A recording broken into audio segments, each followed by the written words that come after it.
اتنے سال گزر گئے لیکن آج بھی A P S A P S A P S A P S. میرے دل کی شاید جہاں سرے درد اٹھے ہوئے ان میں ایک درد اے پی ایس کے بچوں کا بھی. کیونکہ جس دن وہ بچے شہید کیے گئے تھے اس دن میری آنکھوں کے سامنے میرے اپنے بچے آ گئے. لیکن مجھے بہت افسوس ہوا ہے چند دن پہلے مدرسے کے ننے ننے بچے بم بم آکے میں شہید ہوئے. کیا شہادت تھی.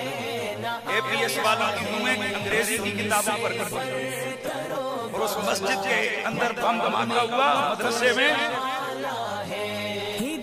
ایک حافظ کو دیکھا گیا گرا پڑا ہے اور قرآن اس کے سینے سے لگا ہوا ہے. ان کا خون قرآن پہ گرا تھا. قرآن کے اولاد پر مجھے شدید تکلیف پہنچی ہے. کسی ٹی وی پروگرام نے ان بچوں کو سلام نہیں کیا. کوئی سرکاری کانفرنس منعقد نہیں ہوئی بلکہ ہمارے آئی جی خیبر کے پختونخوا نے کہا یہ چھوٹے موٹے واقعے ہوتے رہتے ہیں. اللہ آئی جی صاحب اگر آپ کا بچہ اس دن مر جاتا تو یہ چھوٹا واقعہ ہوتا.